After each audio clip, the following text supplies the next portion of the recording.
we're talking about Jake Dickert. He has been hired as Wake Forest's head football coach. Feels like the ship has taken on too much water at this point at Washington State, and everybody's finding a life raft. And this is an interesting position to be in. It's an unenvious position. And I feel for Washington State fans, man. This sucks.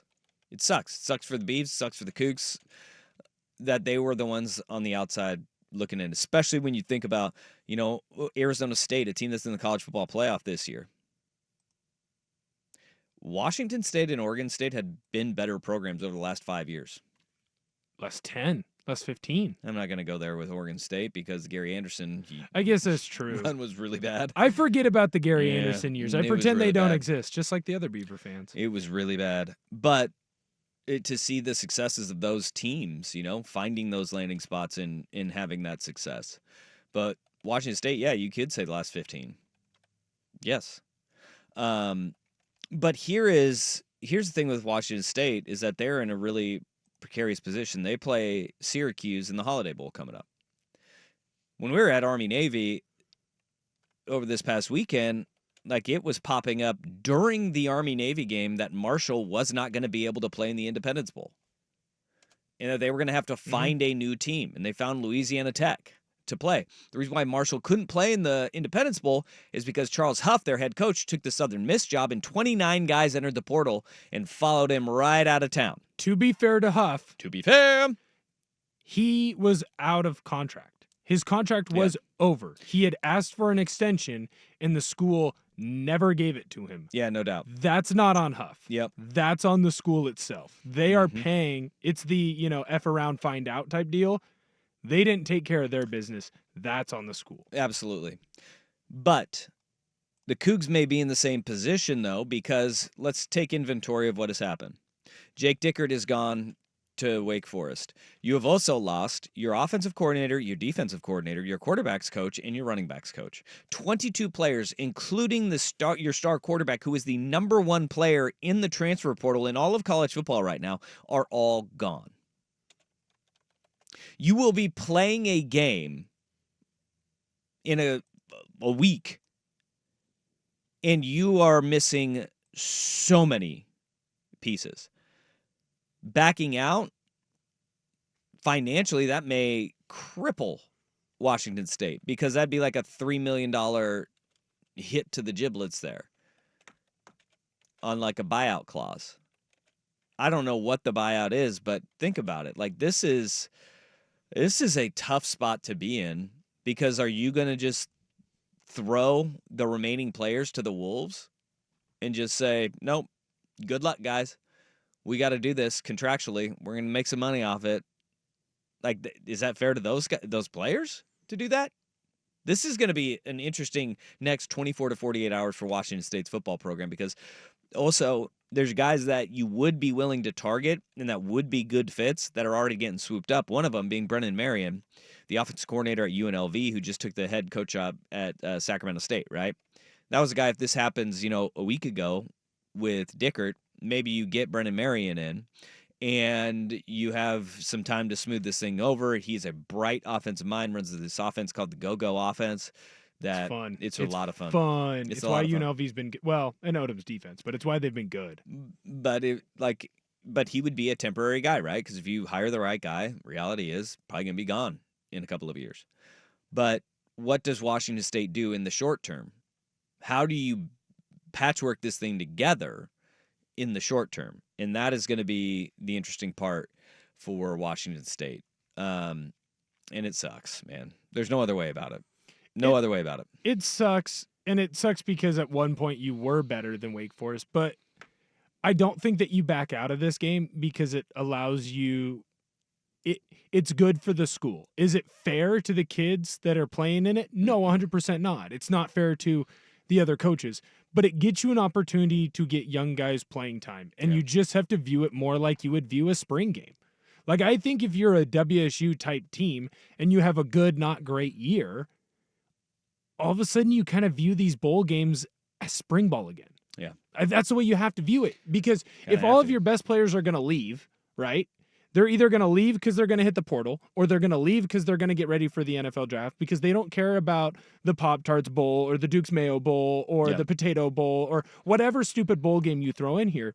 I think it just becomes new spring ball. You get 2 to 3 weeks where you get to practice with your team again. Open it all up, man. Like, if you have a guy who's been a true starter, yeah, that guy's a true starter. They're staying in. They earn this opportunity to start in the bowl game. But if I'm WSU and I have 2 young QBs, maybe they each get a half. You know, maybe they get 1 quarter and then the other one gets the second quarter, and then you ride the hot hand through the half. You need to be throwing out a call to Fran Brown at Syracuse, though, and be like, dude, these dogs need to be called off early. Well, and that's the problem. And yes, that's unfortunate for us. Because you're playing somebody else that is like, we can put up a 60 burger on you. But this is also the problem with college football and the timeline that it has now. You have free agency periods start before your season ends. Yeah, we talked a lot about that, and it's a horrible. They're going to fix the calendar once the House settlement in April is finalized, because that will take care of a lot of the issues that is happening around college football. Because right now you have to be in school, you have to be, transfer before winter term starts, or your spring term if you're in semesters. That's going to be smoothed over because these guys are going to be employees now. No, 100%. And you're going to have to be in school, but you'll be able to back off a little bit, and we can move the transfer window out a little bit. And that's how it should be. But right now it is what it is. So use it as spring ball. You can sit here and complain about your lot in life. Like, unfortunately for you, they should. And today is the day to complain about it. Like, if I'm in that building, though, I'm not.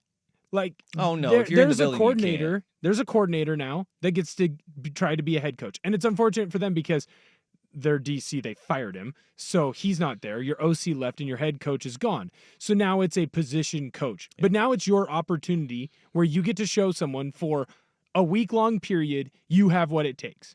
Now there's, a wide receiver coach that gets to call the passing game. Now there's an O-line coach that gets to call the run game. Like, you can sit here as a fan, and you should complain about what's happening to you because it sucks. I have a good buddy who he runs like an Instagram page, the Couch GM. It's great. He has a bunch of stuff on there about, he's a WSU grad, so he has a bunch of stuff about how he's upset right now. He's upset that Mateer left. He's upset that Dickert's leaving. He's upset with how much NIL that the Cougar Collective was able to raise, and he's gone into a deep dive on it, and he's upset, and he should be. But if you are a player in that building, don't be upset. This is your opportunity. If I'm the backup quarterback to Mateer, now it's my time to shine. Now I get of course, those guys. And you have to view it that way. If you don't view it that way, for players, and coaches, because if you don't view it that way, then this is just a waste, and you're wasting your time. The only issue with that is that I think a lot of these guys are just looking for their life raft at this point. Because here's the best way to get yours. When your coaches leave, when your best players leave, that's the way they go. Text on the Vancouver Ford text line. As a UW fan, I had a ton of sympathy for Washington State after everything went down. Was hoping and praying they ended up in a power conference. However, their attitude and victim mindset has wasted all that goodwill built up. They're blaming UW for all their problems when there are about 1,000 other entities that should be higher on that blame list, especially after they turned around and rated other teams at the same time. They were playing the holier-than-thou card. Look, they're Oregon State and Washington State fans. They are bitter and they're upset, and I don't blame them one bit. But there is an element to what that texter says, though, of the idea that everybody turned their back on you and you guys were left hanging. That's just not the case, because quite literally, every other team in the conference, every school in the Pac-12 figured out a backup plan. Right. And they didn't. And you can say everything in the world, but when every other school finds a landing spot, that's on your administration. Yeah. That is the schools that you're holding on too much to the idea that we're gonna back the pack. No, it's a business, and everybody else read the room and saw that the Pac-12 was not in a good spot. The Pac-12 was crumbling, and we've been over this several times before.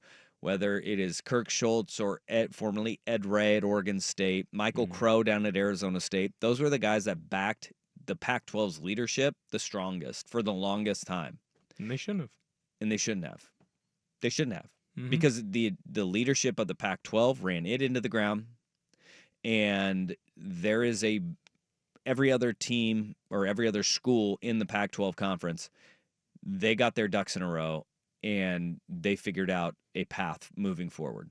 And the reality was the path for Oregon State and Washington State was never going to be the path that Oregon and Washington took because of their brands, their strength in where they are from athletic departments top to bottom. Yeah. Well, and that sucks. And look, is it because for Oregon, Phil Knight played a big For Washington, is it because, whether it's their big boosters like the Nordstrom family or whatever, yeah, that mattered. But there's also the idea that those universities got their hooks into their billionaires that were invested into athletics. And that, if you weren't, that sucks. And that's too bad. But that's life too, right? Right. Well, at the end of the day, too, it's worse for WSU fans and Oregon State fans because there was a point where it was stacked in your favor. Can I just say, too, a Coug fan being holier than thou, I've never come across that in my life. No, Coug fans are the opposite of holier than thou. Yeah. Definitely a lot. In fact, scorned? Yeah. You know who might be the holier than thou? It's going to be the UW fan. There's a little bit of that. It's, when I think of holier than thou, I don't, my mind doesn't go to Pullman, Washington. Let's just say that. You know who wants to be the coach of Washington State, and I'm here for it? If we're going to get weird, let's get really weird. Rolo. No. Oh, no. You're not bringing Nick Rolovich back. No. Max Borghi. Ooh. Borghi tweeted out. Is he coaching somewhere? No, I don't think so. Let me take over the ship. I know a few guys who know ball and care about the future of Washington State football. DMs are open, Ann McCoy. Hell yeah. Let's go. Just that would be that's a route to go. If you were to tell me Max Borghi is the interim coach for the Holiday Bowl, let's go. But what's the worst that's going to happen? Well, you just bring in a bunch of former Cougs and you say, guys, you guys prove to this team what it means to be a Coug, right? Like this could go completely sideways. Right. Just get weird. Think about it, though. Not just for the bowl game, though. That's a path you can go down to. If you want a coach that's going to stay there long term, get someone whose highest aspiration is Pullman, Washington. Like Oregon State kind of thinks that they got that with Trent Bray. And there's some issues with how this season went for Oregon State fans, 100%. But also at the same time, you have to factor in the injury issues that you had because aside from maybe the Detroit Lions, no one had more injuries this year. But that's a route to go down too. Go grab former WSU players. Go grab alumni who are upset with your lot in life. And then just understand that, hey, if everything works according to plan, every 2 to 3 years, we get to be amazing. Every 2 or 3 years, maybe 4 to 5, we get a special season. Yep. And we're just going to have to be okay with that. Yeah, there's a text that comes in. You think the small markets of Corvallis and Pullman had nothing to do with it? Come on, duck honk. The major media market of Eugene wasn't the allure for the Big Ten. That's what I'm saying. It wasn't. As someone who's lived in Eugene. No, it's marketing. It's the brand of that inflatable Oregon ducks. built. And a lot of that has to do with money. Yeah, I mean, think about it. If they had an inflatable beaver or a cougar, where would those programs be? Yeah, that's the reason why. That's the reason why. Look, it sucks. There's a lot of hurt feelings here. And I get it. And that's okay. That's what today's for.